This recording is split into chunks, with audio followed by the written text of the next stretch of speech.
Nous arrivons à un moment charnière, un passage que beaucoup ont senti sans toujours pouvoir le nommer. Entre 2026 et 2030, quelque chose de profond s'enclenche, pas seulement dans les systèmes humains, mais dans la structure même de la Terre. Ce que beaucoup appellent chaos n'en est pas. C'est un réajustement précis. La planète n'est pas en train de mourir, elle est en train de se réaligner. La Terre est vivante, elle réagit comme un organisme conscient. Quand une pression devient trop forte, elle libère. Quand un déséquilibre s'installe, elle corrige. Les bouleversements géologiques à venir ne sont pas des punitions ni des accidents. Ils sont le résultat logique d'un changement de fréquence globale. Le monde tel que nous le connaissons ne peut pas rester figé pendant que la vibration s'élève. La Terre redessine sa géographie. Pour comprendre la nouvelle carte du monde, il faut d'abord comprendre le mécanisme. Le cœur de la planète chauffe, les pôles se déplacent, le poids se redistribue. La croûte terrestre glisse pour retrouver un équilibre. Quand cela se produit, les océans avancent, les failles s'activent. Certaines terres s'enfoncent pendant que d'autres émergent.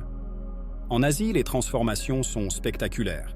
Le Japon, situé sur plusieurs plaques tectoniques, ne peut pas conserver sa forme actuelle. Les zones basses, très industrialisées, sont reprises par la mer. Seules les régions montagneuses subsistent sous forme d'îlots. Ce n'est pas une destruction aveugle, c'est une libération d'un excès technologique devenu trop dense pour la nouvelle fréquence. Plus au sud, les Philippines et certaines zones d'Asie du Sud-Est connaissent un phénomène similaire. Mais en parallèle, quelque chose d'ancien se réveille dans le Pacifique. Des terres associées à la mémoire de la Lémurie commencent à remonter. Ce ne sont pas de simples morceaux de roche, ce sont des portails de mémoire planétaire. La Chine voit ses plaines côtières submergées. Les grandes zones industrielles reculent. Le mouvement se fait vers l'intérieur, vers les montagnes. Le Tibet reste stable, protégé par sa vibration. Ce n'est pas une question politique, c'est une question de résonance. L'Inde change aussi. Le Sud perd des terres, tandis que l'Himalaya continue de s'élever. Le sous-continent se redessine sans perdre son axe spirituel. Dans l'hémisphère sud, l'Australie révèle son rôle profond. Les côtes reculent, mais l'intérieur se transforme. Un immense bassin d'eau apparaît, rendant des terres fertiles, modifiant le climat, préparant une nouvelle forme de vie collective. La Nouvelle-Zélande, elle, s'élève. Elle gagne en surface, en stabilité, devenant un pilier du monde à venir. L'Europe vit un basculement rapide. Le Nord retourne à la mer. Des régions comme les Pays-Bas, certaines parties du Royaume-Uni et des zones basses disparaissent. Le Sud libère la pression par le feu, volcans, fractures, réajustements. Les montagnes restent, les anciens lieux sacrés demeurent. L'Est européen et la Russie deviennent des terres de stabilité et d'abondance naturelle. L'Amérique du Nord reflète sa division intérieure. Le continent se scinde le long du Mississippi, qui devient une immense voie d'eau. La côte ouest se fragmente, la côte est s'enfonce. Les anciens centres de pouvoir perdent leur ancrage. En revanche, les régions centrales et montagneuses restent solides. Elles deviennent des points de rassemblement. En Amérique du Sud, la colonne vertébrale des Andes s'active comme nouveau centre spirituel mondial. L'Amazonie se transforme en immense réserve d'eau vivante. L'Afrique, stable sur sa plaque, devient une terre de guérison et de renouveau, avec l'Afrique australe comme point d'ancrage majeur. De nouvelles terres émergent. Atlantis dans l'Atlantique, la Lémurie reconnectant les îles du Pacifique.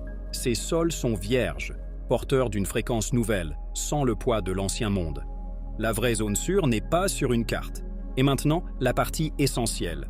Tout cela ne signifie pas que chacun doit fuir ou déménager.